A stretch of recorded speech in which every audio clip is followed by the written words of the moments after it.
인생은 젊을 때 완성되지 않습니다. 오히려 모든 의미는 끝에 가서야 비로소 드러납니다. 인간의 위대한 여정은 발달 심리학의 거장 에릭 에릭슨이 자신의 대표 이론인 심리사회적 발달 8단계를 완성 확장한 마지막 저작입니다.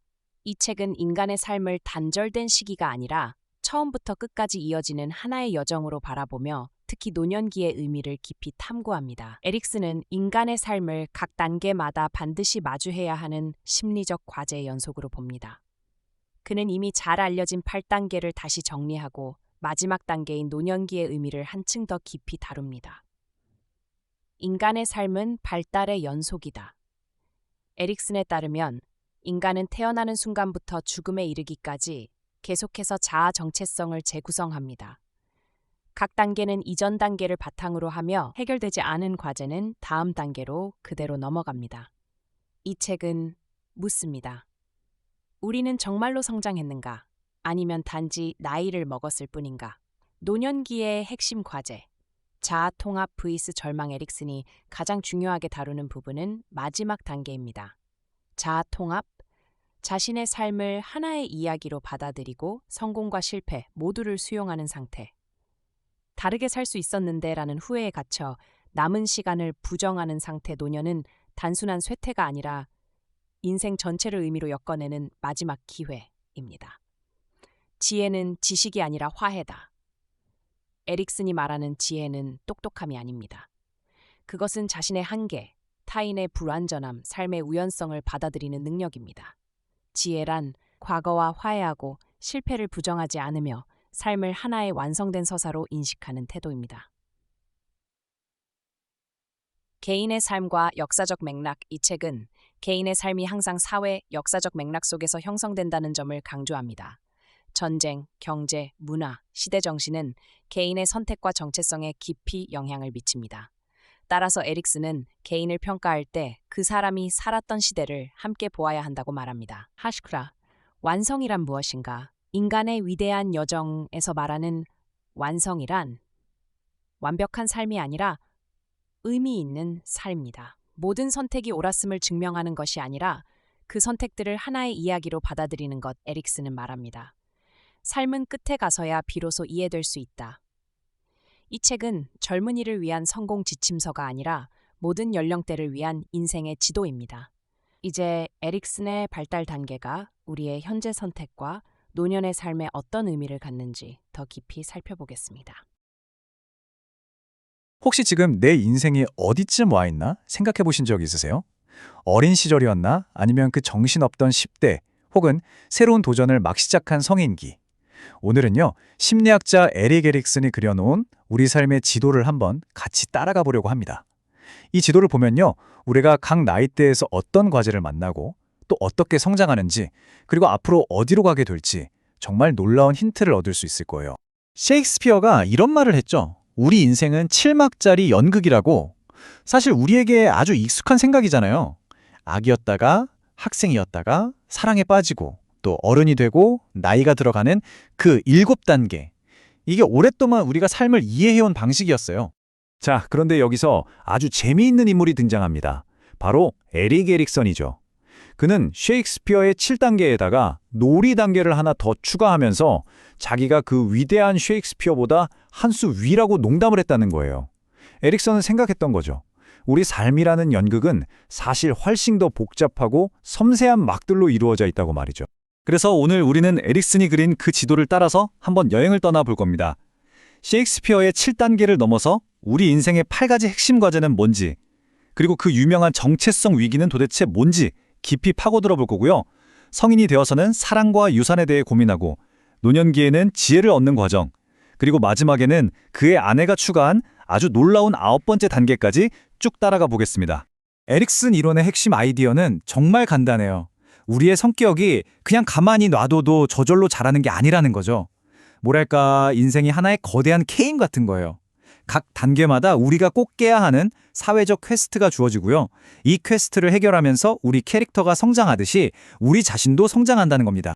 이 이론의 기본 블록이라고 할 수 있는 게 바로 심리사회적 위기라는 건데요. 말이 좀 어렵죠? 근데 풀어보면 진짜 별거 아니에요. 각 단계마다 나는 이걸 하고 싶은데 세상은 저걸 기대하는 그런 충돌 지점이 있다는 거예요.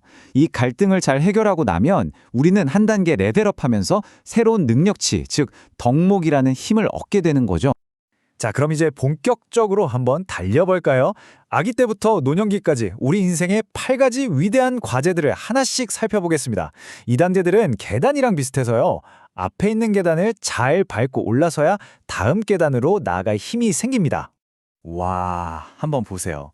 이게 바로 에릭슨이 그린 우리 인생 전체의 지도입니다. 태어나자마자 세상에 대한 신뢰를 배우는 걸로 시작해서요. 그 유명한 10대의 정체성 고민을 거쳐서 중년에는 친밀감 같은 과제를 마주하고 마지막에는 자신의 삶 전체를 돌아보는 단계까지. 이 단계들 이름만 봐도 우리가 대충 뭘 겪으면서 살아가는지 감이 오지 않으세요? 자, 첫 단추부터 한번 꿰어보죠. 갓난아기 때는 부모님이 나를 꾸준히 일관되게 돌봐줄 때, 아, 이 세상은 믿을 만한 곳이구나 하는 희망을 배웁니다. 그리고 조금 커서는 내가 할래 시기가 오잖아요. 이때 스스로 뭔가를 해보려고 할 때 격려를 받으면 나도 독립적인 존재가 될 수 있구나 하는 의지를 갖게 되는 거죠. 이 두 가지가 우리 인생의 가장 단단한 기초가 됩니다. 그렇게 의지가 생긴 아이는 이제 뭘 할까요? 막 세상을 탐험하기 시작하죠. 놀이를 통해서 내가 직접 계획해서 뭔가를 해낼 수 있구나 하는 목적의식을 키웁니다. 그리고 이제 학교에 들어가면 숙제도 하고 새로운 것도 배우면서 유능감을 느끼게 돼요. 아, 나도 꽤 쓸모있는 사람이구나, 잘하는 게 있구나. 바로 이 자신감의 씨앗이 이때 심어지는 겁니다. 자, 이제 아마 많은 분들이 가장 공감하실, 어쩌면 지금도 한가운데를 지나고 계실지도 모르는 단계로 넘어가 보겠습니다. 에릭슨 이론의 꽃이라고도 할 수 있죠. 바로 정체성 위기입니다. 정말 단순하지만 우리 인생에서 가장 어려운 질문이죠. 나는 누구인가? 청소년기가 되면 우리는 이 질문과 제대로 마주하게 됩니다. 더 이상 누구의 아들, 딸도 아니고 어느 학교 학생도 아닌 진짜 나는 누구인지 미치도록 고민하기 시작하는 거죠. 이 시기는 정말 정신이 없어요. 이것저것 시도해보고 내 가치관은 뭔지, 난 뭘 믿고 살아야 하는지 엄청나게 방황하죠. 하지만 이 혼란스러운 탐색을 잘 끝내고 나면 우리는 성실성이라는 아주 중요한 힘을 얻게 됩니다. 여기서 말하는 성실성은요, 그냥 부지런하다는 뜻이 아니에요. 그게 아니라 수많은 혼란 속에서도 결국 나 자신에게 충실하고 내가 선택한 가치를 지켜나갈 수 있는 힘, 그걸 의미하는 겁니다. 정말 중요하죠. 그렇게 치열하게 나를 찾고 나면 인생의 무대는 이제 다음 막으로 넘어갑니다. 성인기가 되면요, 우리의 관심사는 두 가지로 확장돼요. 바로 다른 사람과 깊이 연결되는 것, 그리고 이 세상에 나만의 발자취를 남기는 것. 나를 찾았으니 이제 우리를 배울 시간인 거예요. 20대에서 40대까지의 청년기에는 다른 사람과 깊은 우정이나 사랑을 나누면서도 어렵게 찾은 나를 잃지 않으려는 과제에 부딪힙니다. 이게 바로 친밀감 대 고립감이죠. 이 과정을 잘 통과하면 우리는 진짜 사랑을 할 수 있는 힘을 얻게 돼요. 그리고 중년이 되면 시야가 더 넓어집니다. 질문이 바뀌는 거죠. 나는 과연 이 세상에 무엇을 남길 수 있을까? 이게 바로 생산성의 단계고, 여기서 우리는 보살핌이라는 소중한 덕목을 배우게 됩니다. 여기서 말하는 생산성이 꼭 아이를 낳고 기르는 것만 뜻하는 건 절대 아니에요. 훨씬 더 넓은 의미죠. 예를 들면 후배들을 잘 가르치는 멘토가 되거나 멋진 예술 작품을 만들거나 우리 동네를 위해 봉사하는 것처럼요. 다음 세대와 세상을 위해서 무언가를 남기려는 모든 활동이 다 여기에 포함됩니다. 내 삶에 의미 있는 흔적을 남기는 모든 행위인 거죠. 자, 이제 기나긴 여정의 마지막 장에 도착했습니다. 에릭슨의 8단계 이론에서 원래 마지막이었던 단계죠. 인생이라는 책의 마지막 페이지를 넘기면서 전체 이야기를 되돌아보는 시간입니다. 노년기가 되면 우리는 자기 삶을 총평가하게 돼요. 내가 겪었던 수많은 성공과 실패, 기쁨과 슬픔, 그 모든 걸 끌어안고 그래도 괜찮은 삶이었어, 의미 있었어 라고 받아들일 수 있을 때 우리는 통합성을 이루고 지혜라는 마지막 선물을 받게 됩니다. 반면에 그때 다른 선택을 했어야 했는데 하는 후회와 씁쓸함에 사로잡히면 삶에 대한 절망감을 느끼게 될 수도 있죠. 이 말이 참 와닿는데요. 에릭슨의 아내이자 평생의 연구 파트너였던 조앤 에릭슨이 한 말입니다. 통합성이라는 게 무슨 대단한 걸 이뤄야 얻는 게 아니라는 거죠. 오히려 그 반대예요. 그냥 매일매일 사소한 일들을 정성껏 해내면서 오늘 하루도 잘 살았다 하는 그 순간들이 쌓여서 만들어지는 거라는 뜻입니다. 그런데 이야기가 여기서 끝나는 줄 아셨죠? 아닙니다. 진짜 놀라운 반전이 하나 남아 있어요. 에릭 에릭슨이 세상을 떠나고 나서 그의 아내 조앤이 90세가 넘어서까지 살면서 이 이론에 아주 특별한 마지막 단계를 하나 더 추가했습니다. 9번째 단계의 핵심은 이겁니다. 85세, 90세를 넘어서는 초고령기가 되면 우리 몸이 예전 같지 않잖아요. 바로 그 신체적인 쇠약함 때문에 정말 아이러니하게도 우리가 인생에 가장 처음에 겪었던 그 근본적인 위기들을 다시 마주하게 된다는 거예요. 이걸 보면 정말 소름 돋지 않나요? 우리가 아기 때 겪었던 그 문제들이 완전히 새로운 옷을 입고 다시 나타나는 거예요. 나는 나를 돌봐주는 사람들을 믿을 수 있을까? 하는 신뢰의 문제. 내 몸을 내 뜻대로 움직일 수 있을까? 하는 자율성의 문제. 그리고 예전처럼 활동하지 못하는 지금의 나는 도대체 누구지? 하는 정체성의 문제까지요. 정말 인생이 하나의 커다란 원을 그리면서 완성되는 느낌이죠. 그래서 결국 에릭슨 부부가 완성한 우리 삶의 지도는 8단계가 아니라 총 9단계가 된 겁니다. 셰익스피어의 7막절의 연극을 훌쩍 뛰어넘는 훨씬 더 깊고 풍부한 이야기가 된 거죠. 이 에릭슨의 인생 지도가 우리에게 주는 가장 큰 선물은 뭘까요? 바로 이해의 틀을 제공한다는 겁니다.